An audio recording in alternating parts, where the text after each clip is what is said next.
Log entry, the ketch Scarlet Queen, Philip Kearney, master.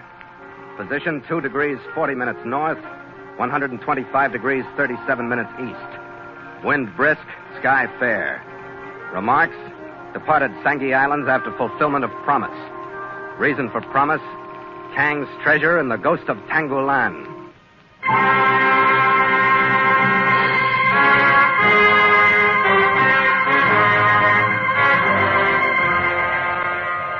It was 3 days out of Basilan, following the final sailing orders from my employer, Kuji Kang, that we raised the smoking island of Tangolan. It's a volcanic island, 8 miles square and uninhabited, rimmed by coral reef, its active crater grumbling intermittently and spewing out thick, gaseous smoke that hangs continually over the vicinity in a thick cloud. Reminded me of Iwo Jima, the most unpleasant island in my world, with its jumbled heaps of black sand and the complete lack of vegetation. But it was this island that had been drawing us like a magnet over thousands of miles of ocean. It was here that the Scarlet Queen would perform the duties she was originally built to perform. It was here that I'd live up to the agreement I'd signed with Kang over a year ago. I would at last see the historical $10 million treasure lifted out of the scuttled Chinese junk. I'd see it resting finally in the hold of the Scarlet Queen.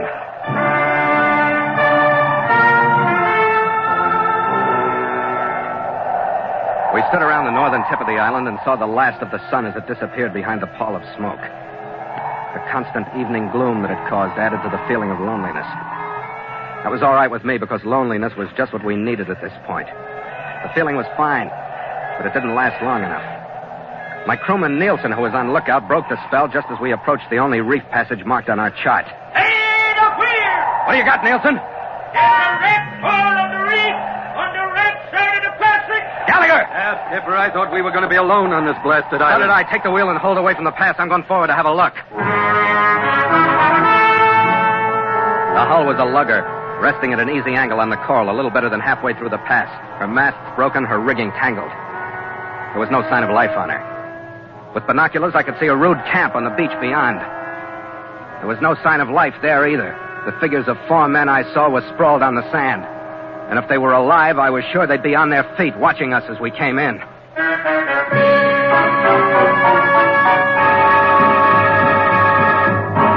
And so Mutual continues The Voyage of the Scarlet Queen, written by Gil Doud and Bob Tallman, and starring Elliott Lewis.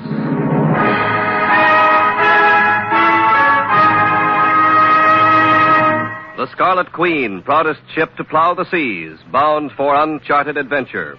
Every week a complete entry in the log, and every week a league further in the strange Voyage of the Scarlet Queen.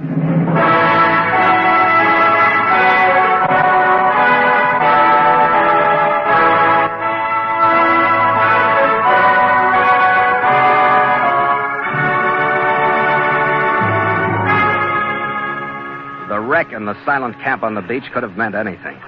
Tragedy that was coincidence, or a setup by Kang's archenemy, Constantino. I left the Queen outside the reef with Gallagher in charge. I put our small boat over the side, and Nielsen and I rowed in through the pass, over the quiet water of the lagoon, stepped out onto the white sand.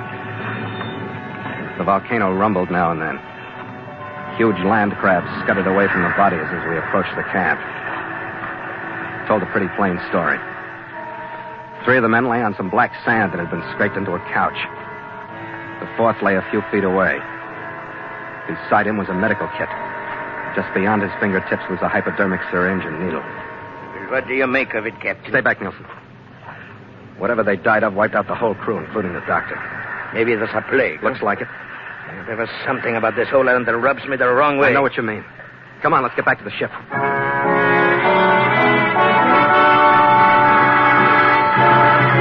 An hour later, we'd run the passage into the lagoon and crept along the inside edge of the reef for 200 yards to the unmistakable formation of coral that was our last landmark. We dropped the hook. We performed a maneuver that was the culmination of all the other maneuvers on the voyage of the Scarlet Queen. We drifted back, letting out anchor cable, until we reached a spot which, if the chart was correct and no one had beaten us to it, was directly over the hull that guarded Kang's treasure in the lightless, smoke-shadowed water 10 fathoms below. But But the feeling of elation was completely foreign to the atmosphere of Tangolan.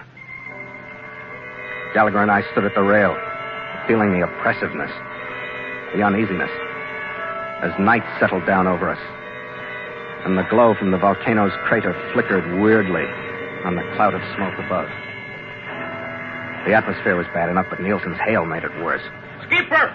Captain Kearney! What, Nielsen? There was a light on the island, sir. Where? Yeah, there it is, up there. You see it? Yeah. What do you think it is, sir? Oh, there it's gone. Nielsen, go kill all our lights. Roll out the crew. Tell them to draw for double anchor watches tonight. Yes, sir. That's an odd one, Skipper. What do you make of it? I don't know, Red. Could have been molten lava rolling down from the crater. What are you handing me? I never heard of lava flowing uphill like that light did. All right, then. You name it. You find 4 men dead from the plague on an unpopulated island. So, it must be a ghost. I hope it is, Red. But just in case it isn't, go break out enough rifles to arm the crew, will you?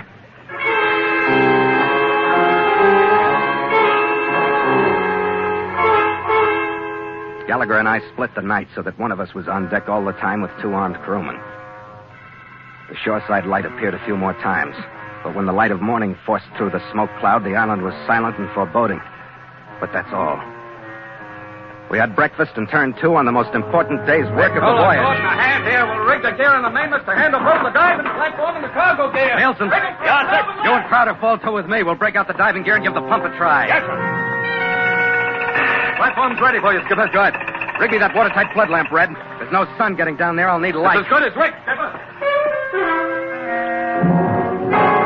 We stood at the rail and watched the big lamp sink slowly over the side, throwing a hazy green-tinted circle of light out into the clear water. It went down 3 fathoms, 4 fathoms, 5 fathoms, 6.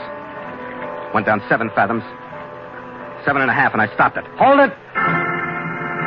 Steady as it is on the light. Steady as it is. The circle of light had settled over the outline of the junk. It was leaning about 30 degrees to port. Its after half and part of the main house crushed into a crevice in the coral. Its movable spars and rigging swinging uneasily in the current. It's there, Skipper. The whole blasted thing is there. Sure it's there. Get the suit ready. Cola, get the suit on the platform. Crowder, stand by the winch. We're ready to go to work.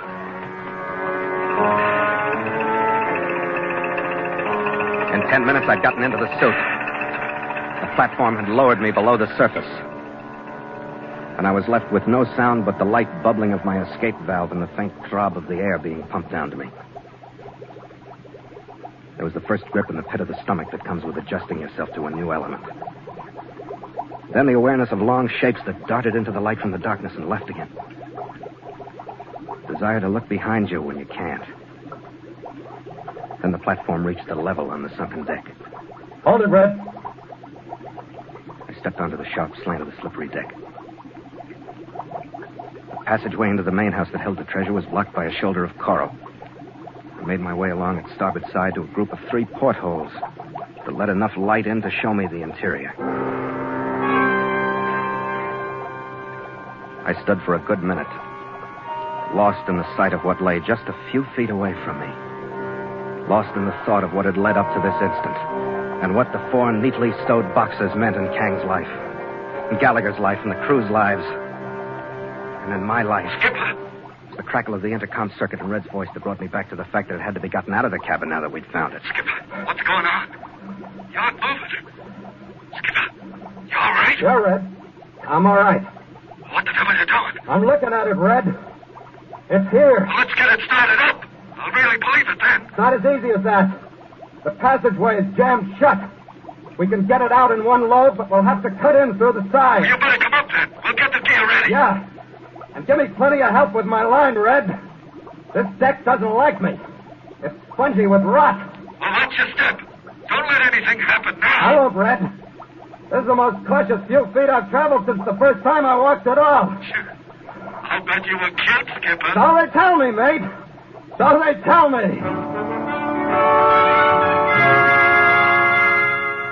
With the excitement of being on the verge of recovery, I don't think any of us took time to think of the night before or the ghost of Tangolan.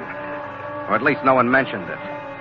And when it floated in on us, it was so silent that none of us knew. I'd gotten out of the diving suit, and we were grouped on the landed side of the deck, putting lines on the wrecking bars and saws and the rest of the cutting gear, and we didn't hear it until he pushed his head up over the side to see it and spoke. Who be you? Hey, it's got you, Skipper. Hey, put down the gun. I'll call my volcano down on the lot of you. Who are you? I'm poor Sam Brennan. How'd you get here? I hid behind a coconut log. Drifted down on you with the tide. Who be you? Phil Kearney, captain of the ship. Was that you on the mountain with the light? Hey, gonna come aboard, Captain. I have a hunger for Christian food, and I have a word for you. Bring him aboard. Keep your eye on him. 2 crewmen reached down, took him by each arm, and hauled him aboard. What came up over the rail did justice to the head that topped it. His hair was shaggy and shoulder length, his face matted with wild beard. His body was gaunt, covered by a collection of wet rags that was part cloth, part skin, part seaweed. No makeup man in costume or anywhere could have done as well for the Ben Gunn character out of Treasure Island. We took him to the galley and opened a tin of hash for him. His wild, slightly vacant eyes flashed, and he fell to with a will with his right hand. Held out his left for me to see. The nails were raw, heat blackened. What be the cause of that, do you reckon? Now, wait a minute. Let's start farther back than that. Where'd you come from? Come from? My island. I've been a copra grower there before my volcano overflowed and burned out my groves and everything else. But I've been alone since then. Ben being 10 years ago. 10 years alone on that island? There's company enough there is. With the voices at night. And work enough with the fish to catch and caring for my volcano. Yeah, sure. Now, about your hands. What happened to them? Torture. They was hard cruel to poor Sam Brennan, they was. Who? 8 of them. That come not 2 days back. 8? Yeah. Them that run their craft on my reef yonder. And laid them poor dead corpses out on the sand. Well, how do you like that? You mean those men didn't die here? They come as they are. Poor dead corpses. Poor Sam Brennan saw them laid out, neat like they are. Then I stepped into the midst of the living, my arm raised to friendship, and they all fell upon me, hard cruel. Forced into my fingers heated needles, and even the marks that you see there, see? Pretty rough. Why did they do it, Sam? For my wisdom, no less. But I told them little. Only that I saw it sail in and saw no more. They'll get no talk from poor Sam Brennan with cruelty. So what sail in, Sam? The Chinese craft. We're lying over now. There you are, Red. Constantino. How'd they get it, Skipper? How'd they get here before How'd us? they get any place? I'll tell you that and more. I've been at the side at night, moving here, moving there, covered by the growls of my volcano. They learned of my island from a servant in Bassaland. Sure. We've been nicely suckered. That death camp set up so we wouldn't risk infection to look over the island. They sit there and watch us load the stuff on the Queen. Then what, Sam, do you know? This is what I know. There's a fast power yacht in the lagoon around the island on the far side of the pass. Inside the reef? Aye. That's great. And the wrecked ship at the reef passage is prepared with dynamite, no less, so that when you start to leave, a touch of the finger will topple it into the passage, and you'll be bottled up here at the mercy of that craft which is armed like a man of war. That I know. That poor Sam Brennan heard himself. Yeah, thanks for the dope, Sam. I take it they have a detonator set up on shore to blow the charge. How many men are with it? There'll be one alone. Rest be on the boat. If I took care of the ones on the boat, could you manage the one ashore? The one? Matched against the Knights and my volcano and me? Oh, we'll manage him, we will. Good. One more thing, Sam. Will you go to the wreck with me before you go ashore? Aye. But I'll go the way you come. Wait a minute, Skipper. That's putting your head right into it, isn't it? Well, what else, Red? It's got to be bottled up here like fish in a glass tank. Yeah, we ought to be able to cut the wires to that dynamite before they get the idea that it's any more than a curiosity trip. They must have expected I that. hope you're right, Skipper. I'll have to take over the diving, Red. You take it. Work as fast as you can. Cut a 6-foot hole into that cabin, then it'll all come out in one load. The gear's all ready. Okay, Skipper, I'll do my best. That'll be good enough, Red. And be careful, huh? Me? You telling me to be careful. Red was in the suit and on his way down by the time Sam Brennan dropped over the side, and I got myself ready and headed toward the wreck in the small boat. I took with me an explosive detonator rigged for dry cell batteries, a couple of small blocks with well-oiled sheaves, and enough strong light line to reach across the 100 yards between shore and the wreck. I boarded it before Sam arrived, climbed down into the cabin, and started tearing the place to pieces. The first 10 minutes of searching weren't enjoyable, but they weren't as bad as the next 20 when I dropped into the hold and still hadn't found the charge. By that time, I'd been there too long for my visit to look like one of curiosity to anyone. When I did find it 7 sticks strong down in the filthy bilge, my heart was pounding, and no one could have convinced me that I didn't rip the wires loose a split second before the man at the detonator had decided to push the plunger home. But when I had them harmless in my hands, even the bilge air smelled as sweet as life itself.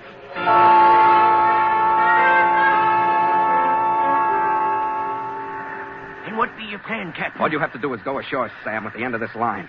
I've got the detonator set so that when the power yacht hits the line just as she enters the reef passage, this wreck we're on will blow up right in their faces. You understand, Sam? It has a good sound. My ship is on one side of the passage. They'll approach from the other. The only thing I want to be sure of is that you'll leave enough room on my side so that the Scarlet Queen can squeeze through. It's proper vengeance they get from poor Sam Brennan. That's right. All right, Sam, get going.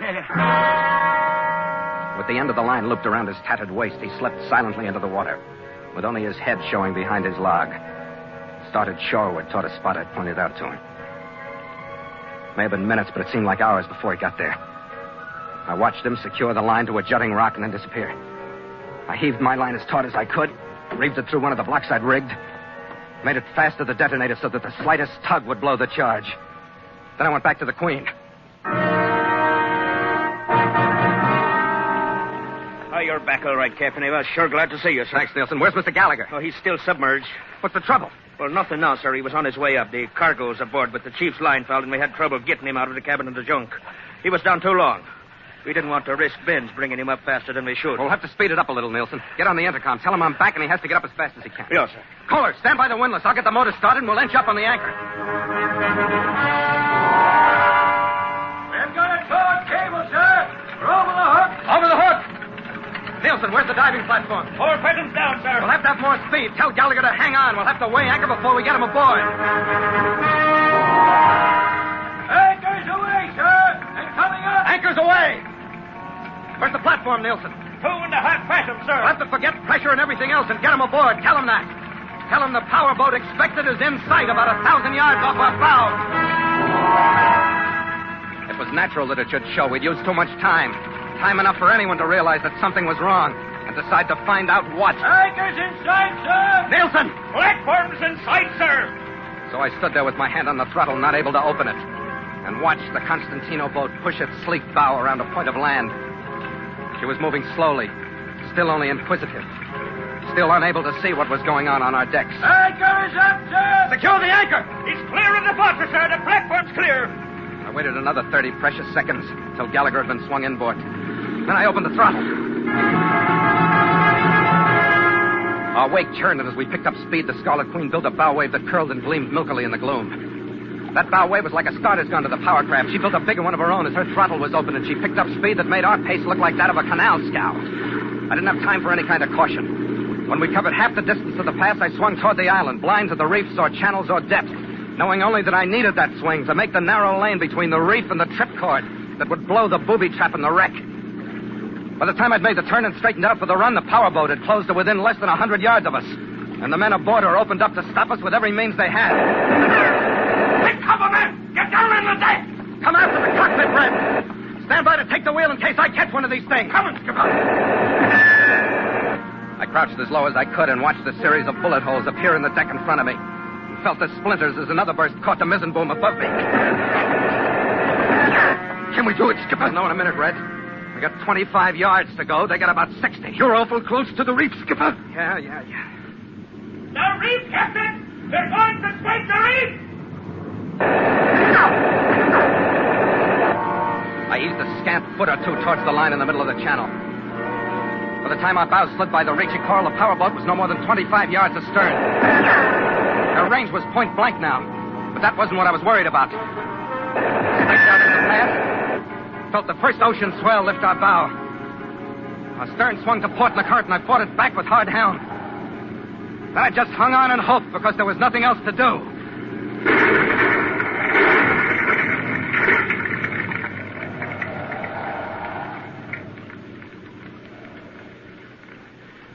Kill the motor.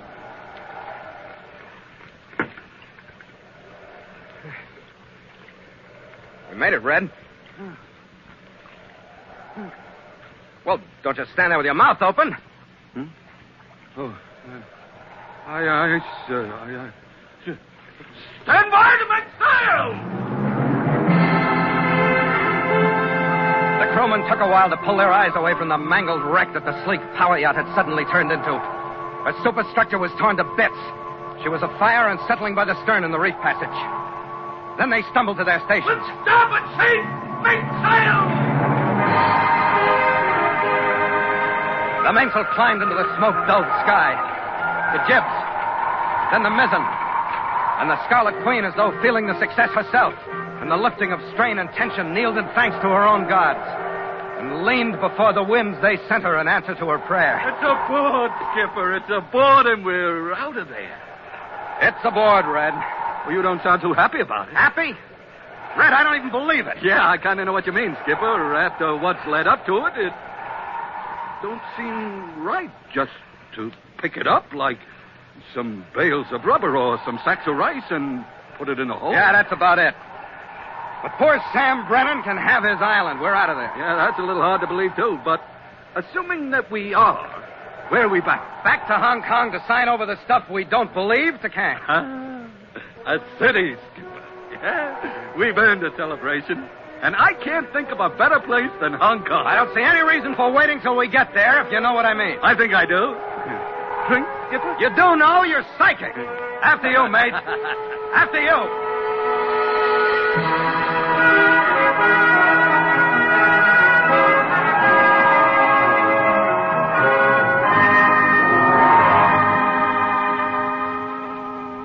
Log entry, the ketch Scarlet Queen. Miles traveled from San Francisco, 21,308. Wind brisk, sky fair. Carrying full sail. Ship secure for night. Signed, Philip Kearney, Master.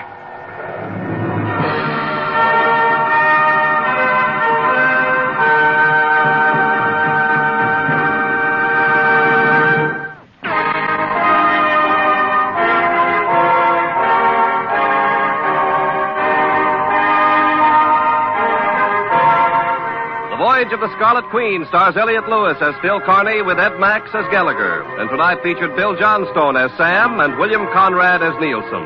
Music scored and conducted by Richard Orant. The Scarlet Queen, a Command radio production directed by James Burton, is written by Gil Doud and Bob Tallman. This program came to you from Hollywood.